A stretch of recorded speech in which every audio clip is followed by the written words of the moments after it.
कृष्णपदाय कृष्णपृष्ठाय श्रीमते मधुसूदनाय प्रचेतयामि। नमस्ते मधुसूदनाय भक्तिपात्रयाय दुर्लभ कृष्ण भक्ति विनयते सर्वदा। हरे कृष्णा कृष्ण कृष्ण हरे राम राम श्री चैतन्य शिक्षाष्टकम तीसरा श्लोक चल रहा है। तृणादपि सुनिचेन तरोरपि आनी नमानदेन कीर्तन्य सदा।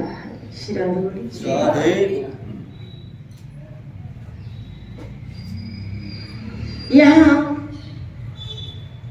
कृष्णदास कबीरदास गोस्वामी महाराज जो शिक्षा दे रहे हैं, जो एक्सप्लेन कर रहे हैं, जो समझा रहे हैं, उत्तम होकर भी, श्रेष्ठ होकर भी, इस सूत्र पे कैसे खरे उतरना है हमको कि उत्तम होकर भी अपने आप को तृण से भी अधिक अधम जाना।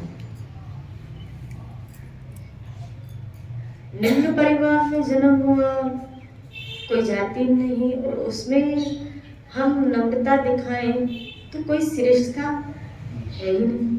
और ये तो एक्चुअली सोने पे सुहागा होता है अध्यात्म जीवन। लेकिन बड़ी बात वहां आती है कि आप उत्तम कुल में जन्मे, आप धनवान कुल में जन्मे, आप बहुत वेल एजुकेटेड, एक सराउंडिंग आपका बहुत अप टू डेट है, आपका समाज में बहुत नाम, आपका समाज में बहुत एक स्टैंडर्ड, एक मान्यता है, और वो होने के बाद भी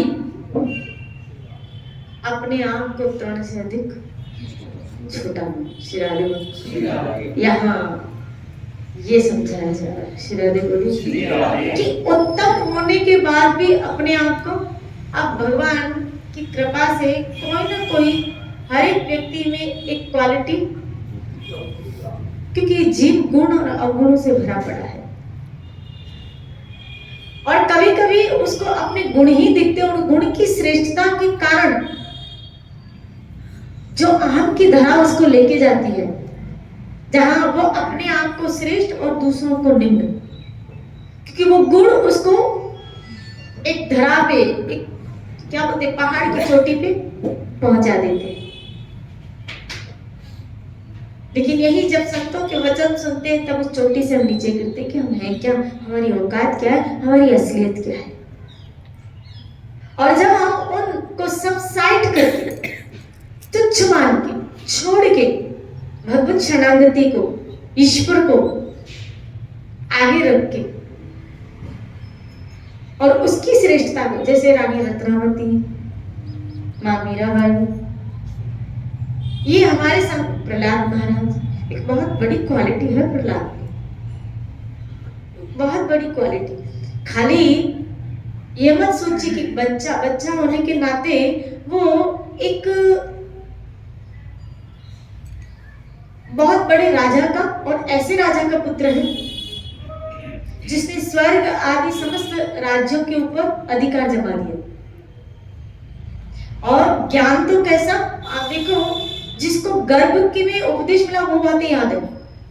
हम तो गर्भ में प्रॉमिस करके हम तो भूल गए, ये तो संतों ने हमको याद दिलाया, नहीं तो कहाँ हमको याद था कि हमने अंदर प्रॉमिस किया था। भागवत पढ़ी, संतों के मुख से सुना, तब ये माना, अभी भी याद थोड़ी है कि किया था, ये माना कि हमने किया होगा, अंदर हमने भी प्रॉमिस किया होगा। ये अलग बात है हम भूल गए। शिरादे बोली, लेकिन उनको तो याद था। जब उनके सहपाठी पूछ रहे हैं कि ये जो तुम हमें उपदेश दे रहे हो कहां से, यहाँ तो तुम्हें कोई ऐसा संग मिला नहीं, तुम्हें कहां से ये उपदेश मिला, कहां से बातें याद है? बोला, जब मैं माँ के गर्भ में था ना, तो मेरे गुरु नारद ने उस वक्त सत्संग की थी, तो मेरी माँ तो भूल गई, लेकिन मुझे सारी सत्संग याद है। जिसने गर्भ में सुनी थी उसको सारी सत्संग याद। वो प्रहलाद, शिरादे बोली, वो प्रहलाद। हमें तो गर्भ में निकलने के बाद भी, बाहर आके भी हम भूल जाते। वो तो गर्भ के अंदर था, वहां सुनिए उसको याद। हम तो निकलने के बाद भी कई ऐसी बातें हैं जो हमने सुनी है, समझी है, लेकिन आज हम उनको भूल गए। कभी कभी मैं सत्संग में बता रहा था उसका हाँ, कौन था वो, कौन कोई तो था वो भागवत में, कौन तो था, पर मुझे याद पता नहीं कितनी बार भागवत सुनी, कितनी बार भागवत सुनी। श्री राधे कई ऐसे बैठे होंगे कि यहाँ गोविंद देव जी में हर वक्ता होगा, एक बार तो हम गए होंगे, हर वक्ता की हमने बोलो ना भागवत सुनिए, हर वक्ता की भागवत सुनिए। वो वक्ता कह के चला गया और हम भागवत भूल गए। राधे बोलिए। और को गर्व की बात याद है, कितनी बड़ी बात है। उत्तम होने के बाद भी अपने आप को निम्न मानना, श्रेष्ठ होने के बाद भी अपने आप को निम्न मानना। आज कभी कभी हमें लगता है हम बड़े समाज में, बड़े हमारा समाज में एक स्टैंडर्ड है, एक नाम है, तो माला झोली कैसे उठाए, सत्संग कैसे जाए, भगवान का नाम है। चार लोगों के बीच में आते, कहीं पार्टी में अगर शादी में आए तो हमें माला उठाते भी, हमें तिलक लगा दे भी शर्म आती है। ना ना बाबा, इन लोगों के बीच में क्या लोग बोलेंगे। श्री राधे बोलिए। वो लोग बड़े भाग्यशाली हैं जिन्होंने एक सूत्र बना दिया कि क्या, कि अब हरि के साथ निभाना है। हमने बहुत निभा दिया सबों के साथ, अब हरी रोटी तो कहाँ जा सकती। श्री राधे बोली। अब मुझे उसके साथ निभानी है, और जब उसके साथ निभानी है तो वो जैसा कहेगा अब वैसा करेंगे, वो जैसा कहेगा वैसा करेंगे। श्री राधे बोली। श्री उत्तम होकर भी अपने आप को तृण से भी अधिक छोटा जाने, वृक्ष की भांति दो प्रकार की सहनशीलता से युक्त हो। जैसे वृक्ष को यदि काटा जाए तो भी वह कुछ नहीं बोलता, सूख कर वृक्ष मर जाता है किंतु अपने लिए कभी पानी भी नहीं मांगता है। वृक्ष धूप व वर्षा सहकर भी दूसरे की रक्षा करता है। इसी प्रकार उत्तम होकर भी वैष्णव को निरभिमानी रहना चाहिए एवं समस्त जीवों को श्री कृष्ण का अधिष्ठान जानकर सम्मान देना चाहिए। श्री राधे बोलिए। इस प्रकार चित्त की अवस्था से युक्त होकर कृष्ण नाम जो ग्रहण करता है उसी के चित्त में कृष्ण प्रेम की उत्पत्ति होती है। श्री राधे बोलिए। ये जो हम भजन करें बताओ किस लिए करें, तो हमें श्री कृष्ण प्रेम की प्राप्ति हो। तो इस धरा पे रह के जब करेंगे तभी तो वो गुण भजन हमारे अंदर क्रिएशन करेगा जो उसके पास है कृष्ण प्रेम। कभी कभी तो 16 माला से 2 माला भी ज्यादा हो जाती है, 18 हो जाती है, तो भी हमारा मन अभिमान के कारण प्रफुल्लित हो जाता है। वाह सब कितनी हो गई, आज अपनी माला बढ़िया हो गई, तो जब तक उगलेंगे नहीं चाहिए, आज बढ़िया हो गई, क्या हुआ आज 18 हो गई। श्री राधे बोलिए। 16 हो जाती है, आज कितनी हो गई 18 हो गई। आज थोड़ा टाइम ज्यादा था तो मैंने सोचा इधर उधर टाइम वेस्ट करने के तो तुम्हें कहने की ये तो तुम्हें पहले कर लेना चाहिए था, अब करो, धिक्कारो अपने आप को, कितना टाइम गंवा दिया। ये ग्लैड होने की बात नहीं है, इतना टाइम जो गंवाया उसके ऊपर धिक्कार आती है, लेकिन जो अब कर रहे हैं उसके ऊपर शिरानाथ अहंकार होता है। वाह क्या तो हम अभी तो हम अपना बाबा मुक्ति की तरह, अब तो हम कृष्ण भक्ति करते हैं, अब हम घर वालों की परवाह, अब तो हम भक्ति करते हैं, सारा दिन यही भावना में बीतते। तो ये कहने की भाई जरूरत नहीं है, क्योंकि ये ऐसा तो तुमको करना ही चाहिए था, पहले से करना चाहिए था। उल्टा पहले सोचो तो खरी कितना टाइम हमने गंवा दिया। अगर अब कर रहे हो, अब चेतना जागी और अब कोशिश कर रहे हो तो अच्छी बात है, लेकिन उसको बहाल करने की आवश्यकता नहीं है। श्री राधे बोली। महाप्रभु जी का अभिप्राय है यह है कि जो कृष्ण प्रेम की प्राप्ति करना चाहता है और सब यहाँ पे पासो इसी चीज के लिए बैठे, सब प्रेमी भक्ति इसलिए बैठे हैं। क्यों? क्योंकि हमें जो लक्ष्य हमने धारण करके यहाँ बैठे वो है प्रभु प्रेम की प्राप्ति। क्योंकि इस सत्संग का उद्देश्य सिर्फ यही है। आपको जो बातें सुनाई जाती है, जो ज्ञान, जो भक्ति की बातें, उसका उद्देश्य सिर्फ एक ही है कि हम सबका लक्ष्य सिर्फ एक हो जाए। क्या? कि हमें प्रभु प्रेम की इसी जन्म में प्राप्ति करनी है। श्री राधे बोले। और ये बात अगर आपकी खोपड़ी में बैठ जाती है तो उसके लिए साधन को अपनाएं। तो महाप्रभु क्या कह रहे हैं? क्या? कि जो कृष्ण प्रेम को प्राप्त करना चाहते हैं, उन्हें सदा चित्त की अवस्था इस प्रकार करनी है। एक दिन, 2 दिन, 3 दिन, 4 दिन, जैसे कभी कभी कहते हैं कितना सहन करें, यहां बता सदा, हमेशा चित्त की अवस्था ऐसी करनी है आपको। श्री राधे बोली। 4 दिन की चांदनी अंधेरी ना। श्री राधे बोली। कब तक करें? सदा। कब तक सहन करें? महाप्रभु कह रहे सदा, क्योंकि कीर्तन्य सदा हरि। तुम्हें सदा हरि का नाम जपना है तो तुम्हें ये अवस्था भी सदा रख, चित्त की अवस्था तुम्हें ये हमेशा रखनी पड़ेगी। ये महाप्रभु की आज्ञा। जो लोग कृष्ण प्रेम को प्राप्त करना चाहते हैं, धनवान, जनवान, कुलवान, प्रतिष्ठावान, विद्या, भक्ति से संपन्न होकर भी साधक को, क्या बताया? चाहे तुम धनवान हो, जनवान, चाहे तुम पब्लिक की मतलब बहुत ही तुम फेमस हो, कुलवान, बड़े कुल में उत्पन्न हुए हो, प्रतिष्ठावान, बहुत बड़ा समाज में तुम्हारा नाम है, विद्या, बहुत एजुकेटेड हो, बहुत टैलेंटेड हो, बहुत एजुकेटेड हो, या फिर भक्ति संपन्न, आप बहुत बड़ी भक्ति से संपन्न हो, बहुत भजन करते हो।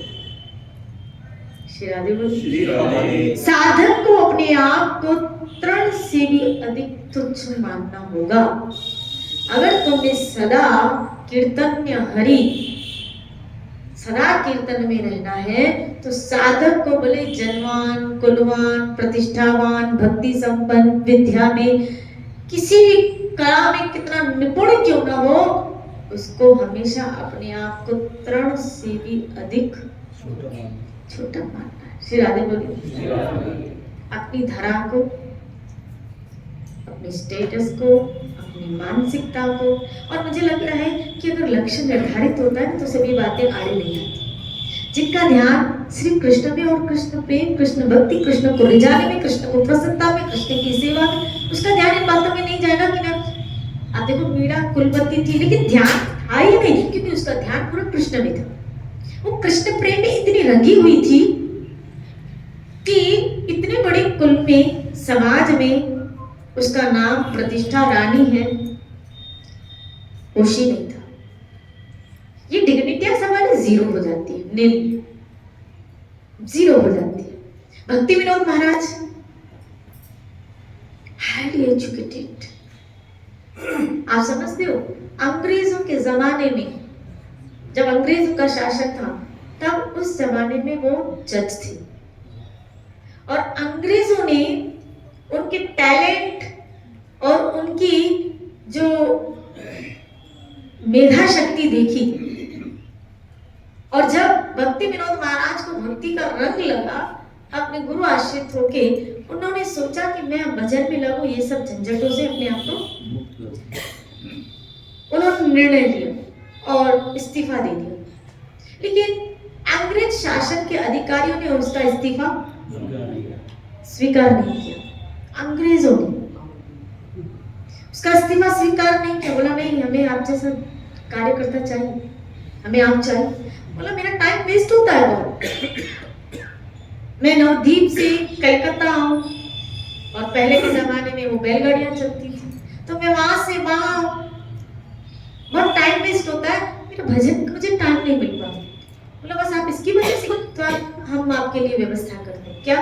बोला वहां से लेके वहां एक रेल ट्रैक बनाई गई, उनके घर से ट्रैक रेल स्टार्ट होती है, आज भी ट्रैक रेल चलती है, उनके घर से स्टार्ट होती है और ऑफिस तक स्पेशल खाली उनके लिए क्या कि वो बैठते थे और ऑफिस जाते थे और अपने यथानुसार काम करके। इतने काम में मत उलझो कि अपना भजन छूट जाए,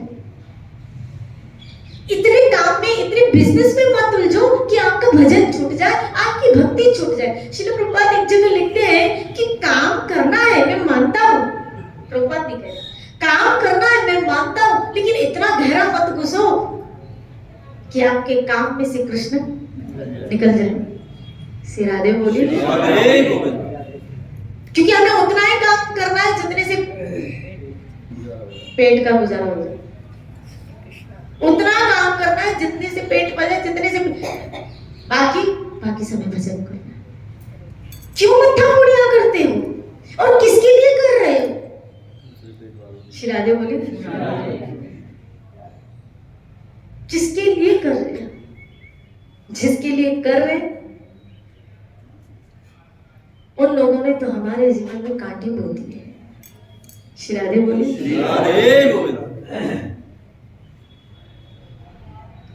क्यों ना हम अपना जीवन कमाओ, खूब कमाओ और आपकी कमाई का कुछ हिस्सा सेवा में लगना भी चाहिए, लगना भी चाहिए। क्योंकि इस तरह जब कमाएंगे वो वृत्ति अंदर बैठी है, दिमाग में तो होगा इससे सेवा भी मुझे करनी है, तो कहीं ना कहीं तब तो कृष्ण आएगा, उस वक्त तो कृष्ण आएगा कि मैं जो कमा रहा हूं उसका कुछ अंश मुझे सेवा कर।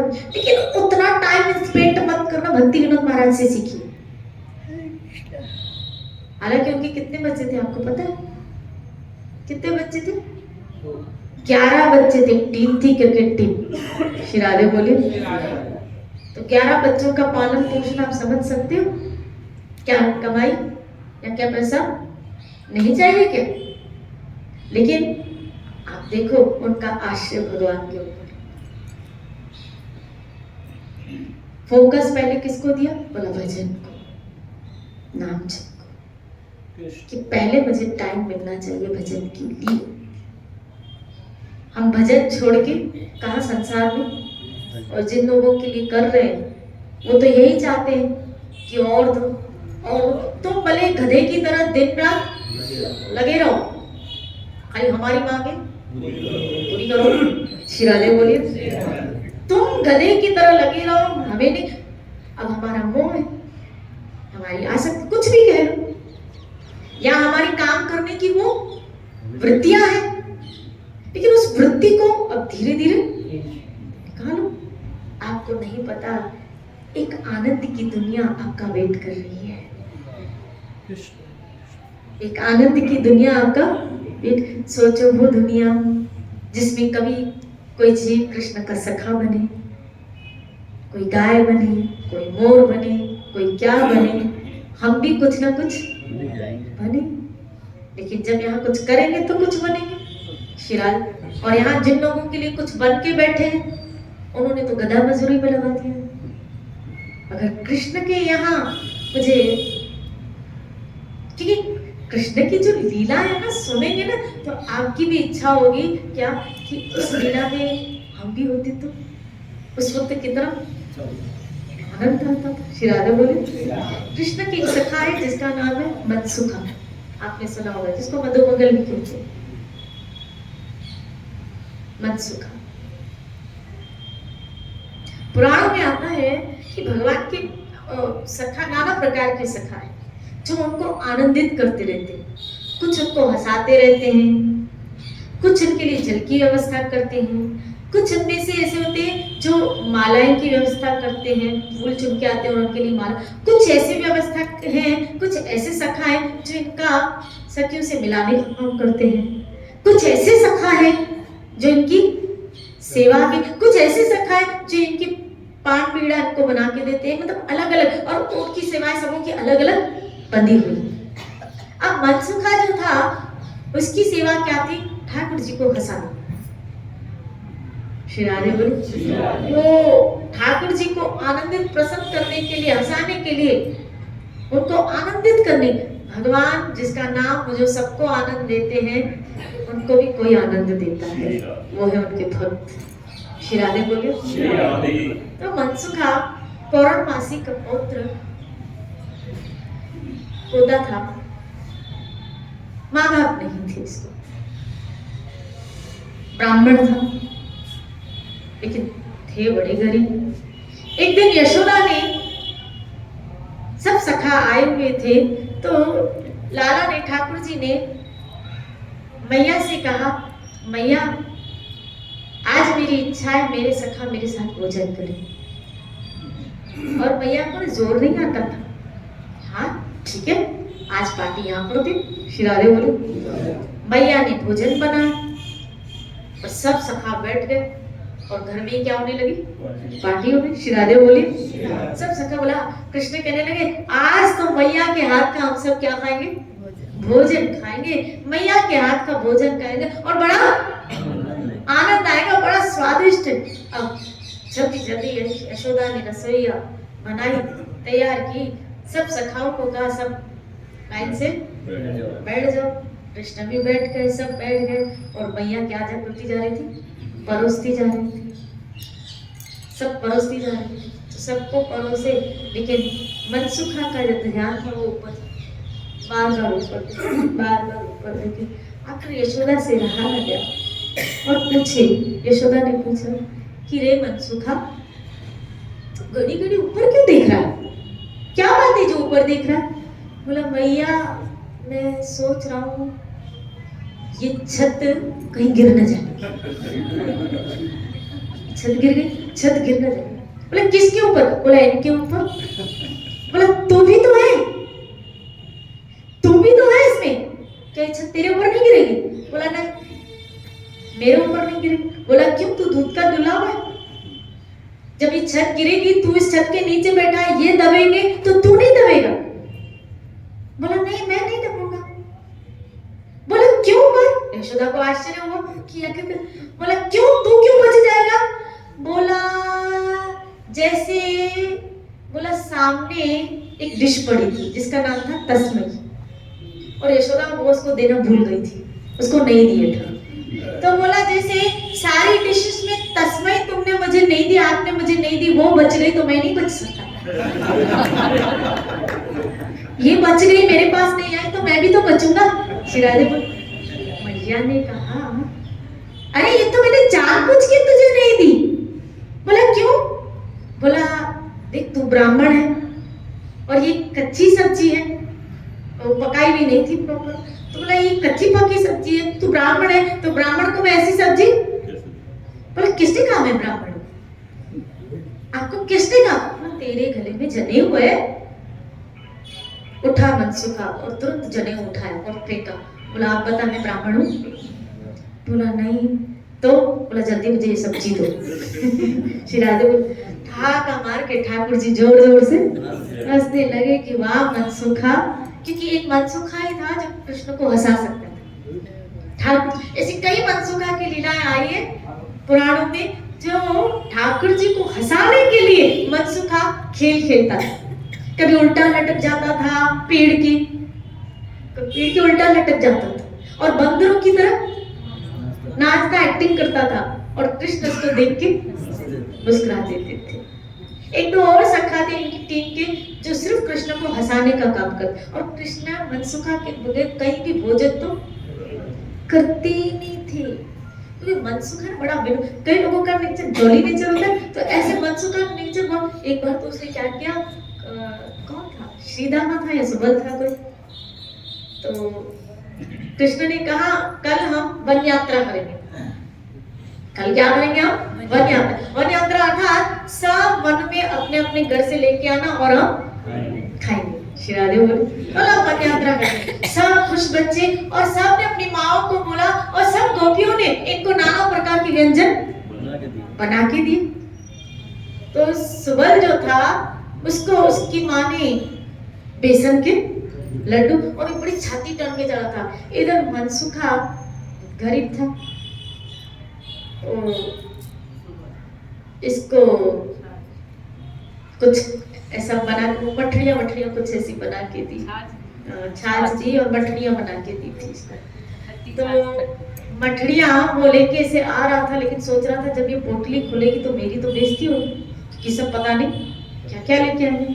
तो ध्यान गया सुबल जा रहा है, और सुबल बड़ा छाती ठान के जा रहा था, लेकिन उसने जो बेसन के लड्डू जो असली की उसमें ड्राई फ्रूट लगा हुआ था, और उसने बांधी थी इतनी बड़ी पोटली, और एक लठिया के ऊपर उस पोटली को बांधे पीछे उससे करके, और ऐसी पोटली हिल रही थी, और मनसुखा की नजर उस पोटली पे। सोचा अभी ये पोटली मिल जाए तो कितना मजा आ जाए। ये भी एक पेड़ पे चढ़ गया, और जो मनसुखा जा रहा था वहां से, ओ ये सुबल जा रहा था वहां से, इसने भी क्या किया कि क्या रस्सी लेके वो धीरे से ऊपर पोटली खींच ली, वो पोटली ऊपर खींच ली, और उसको कुछ भी पता नहीं चला।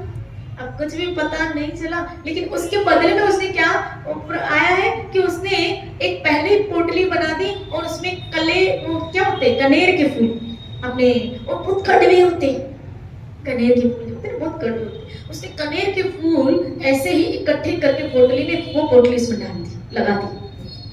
वो कितनी कलाकारी का काम किया होगा, आप तो देखो तो करी ऑन द स्पॉट कि वो पोट है कि पीछे चेंज करना और लेना और उसमें डालना। और सुबह जब पहुंचा, सब पहुंचे, सब अपनी अपनी पोटलियां खोल रहे हैं। मधु मंगल मनसुखा हंस रहा है, बहुत हंस रहा है कि आज मजा आएगा, और ये छाती टांग के आ रहा है क्या, आज जो मैं कृष्ण को खिलाऊंगा ऐसा कलेवा तो कोई नहीं खिलाएगा, कोई नहीं खिलाएगा। और इसने अपनी पोटली खोली, इससे पहले मनसुखा ने खोल दी। आओ सब मेरी पोटली में देखो, आज मैं क्या तो लड्डू लेके आऊं बेसन के, आप लोगों ने ऐसे लड्डू खाए नहीं, और सबको बांट दिए। सुबह ने कहा मैं भी ऐसे ही लेके आया हूँ, मेरे भी ऐसे ही है, तुम्हारी माँ ने भी ऐसे ही बना के दिए। मनसुखा बोलने लगा, बोला हाँ, बोला खोल। अब खोले तो उसमें से क्या निकला, कनेर के फूल। ये कब हुआ, सब समझ गए सखा ये किसकी चाल होगी, क्योंकि ये मनसुखा इसको बेसन के लड्डू कहाँ से आएंगे, क्योंकि इनकी ऐसी इसको आए कहाँ से। तब इशारा किया चिंता मत करो, ये सब मैंने ही किया, खाली सिर्फ कृष्ण को, कृष्ण समझ गए कि ये सारी चाल ये मेरे साथ रह रहे के ऐसा हो गया। मनसुखा मेरे साथ रह रहे के, और भगवान ने सारी चालाकियां इस मनसुखा से ही सीखी थी। श्री राधे बोली ना, क्योंकि यही इसको पूरी प्लानिंग बताता रहता था। तो सोचो जरा, क्या आप नहीं चाहोगे क्या इन लीलाओं में हम भी इंटर, जब सुनने में इतनी आनंदित हैं, तो जब हम इसमें इन्वॉल्व होंगे, हम जाएंगे और ठाकुर हमारे साथ ऐसे करेंगे तो हमें कितना आनंद आएगा। सोचो जरा, श्री राधे बोली सोचो जरा, क्यों ना हम सब भी ऐसा जीवन जिए।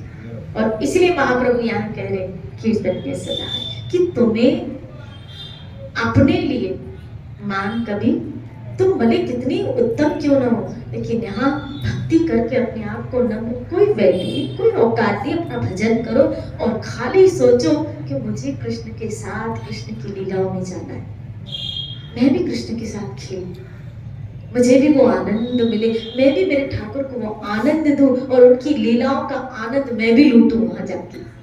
श्री राधे इसी भावना में जियो, इसी भावना के साथ अपने जीवन को बिताओ। कल इसी चर्चा को लेते हुए चलिए, खूब भजन करो। जय जय